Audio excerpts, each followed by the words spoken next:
seorang dari murid-muridnya yaitu Andreas, saudara Simon Petrus, berkata kepadanya, di sini ada seorang anak yang mempunyai 5 roti jelai dan 2 ikan. Lalu bagaimana sehingga Andreas bisa menemukan anak kecil itu yang mempunyai roti dan ikan itu? Kalau kita lihat di dalam keterangan Injil Markus, dikatakan dalam Markus 6 ayat yang ke-38. Tetapi Yesus berkata kepada mereka, berapa banyak roti yang ada padamu? Cobalah periksa. Jadi di sini Yesus mengatakan kepada murid-muridnya, cobalah periksa. Itu berarti bahwa setelah Yesus memerintahkan itu, murid-murid lalu mencoba mencari. Karena Yesus perintahkan, pergilah, periksalah. Maka mereka, para murid tentu pergi dan memeriksa persediaan mereka. Dan dari sini kita mencatat bahwa Andreas, salah satu dari murid-murid Yesus itu, dia lalu menemukan anak kecil yang mempunyai 5 roti dan 2 ikan itu. Lalu kira-kira apa yang Andreas lakukan setelah menemukan anak kecil dengan 5 roti dan 2 ikan itu? Sangat mungkin bahwa Andreas meminta rotinya, Andreas meminta ikannya, dan lalu ikan itu diserahkan oleh anak kecil itu di tangan Andreas atau para murid yang lain. Dan itulah sebabnya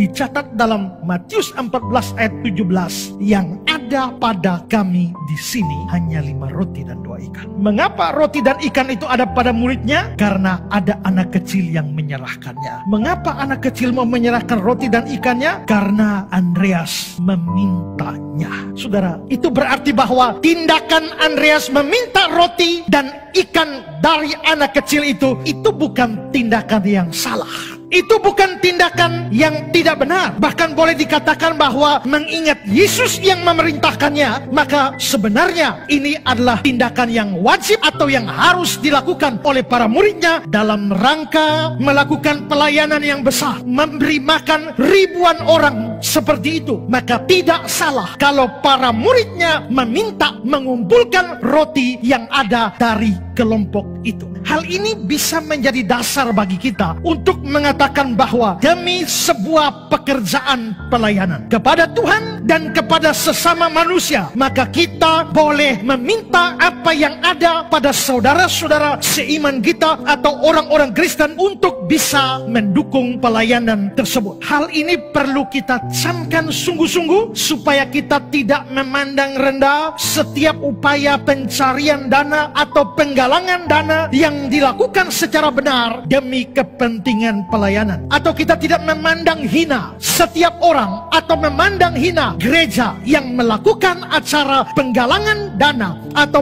pencarian dana. Itu bukan sesuatu tindakan yang memalukan. Itu bukan satu tindakan yang menyalahi firman Tuhan bahwa demi sebuah pekerjaan pelayanan, hamba Tuhan atau gereja mendorong atau mencari sumbangan dari orang-orang Kristen lain untuk mendukung pekerjaan pelayanan itu. Tapi saudara-saudara, di sini saya hendak memberikan tekanan bahwa bagi orang-orang yang mengasihi Tuhan, bagi orang-orang Kristen yang mengasihi Tuhan, dari merekalah kita boleh meminta untuk mendukung sebuah pelayanan. Tapi kita tidak boleh meminta sumbangan dana apapun dari orang-orang yang tidak percaya. Jikalau ada orang yang bukan orang percaya mau menyumbang atas inisiatif mereka, kita boleh menerima sepanjang mereka tulus. Karena kita lihat bahwa orang-orang Israel pun itu menerima sumbangan-sumbangan yang diberikan oleh orang-orang Mesir pada waktu orang Israel hendak keluar, karena Tuhanlah yang menggerakkan orang-orang Mesir untuk memberikan pemberian-pemberian atau juga hadiah-hadiah bagi orang-orang Israel. Saudara, saya sendiri banyak meminta kepada orang-orang Kristen tertentu yang saya yakin hati mereka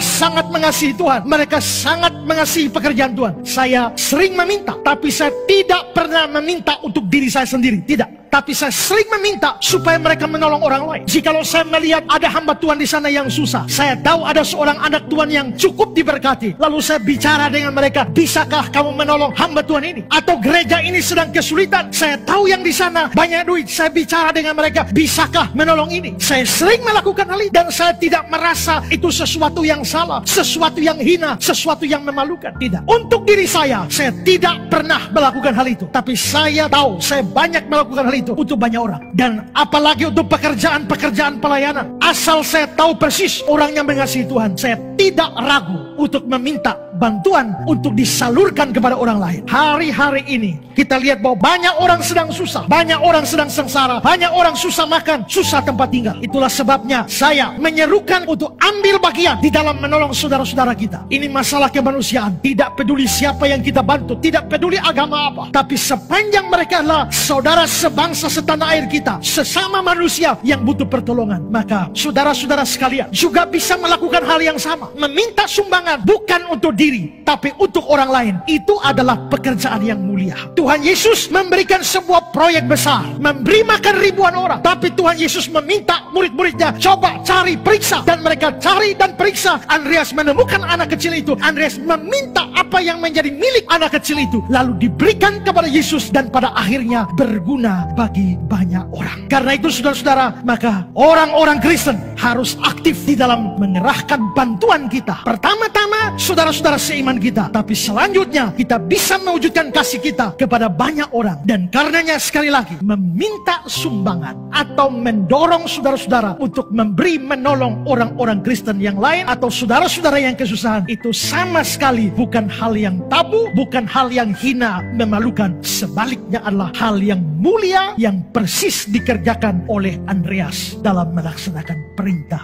Tuhan. Jadi dari kisah mujizat 5 roti dan 2 ikan ini, di sana kita melihat ada Andreas yang meminta sesuatu dari anak kecil itu, 5 roti dan 2 ikan, dan pada akhirnya memberkati banyak orang.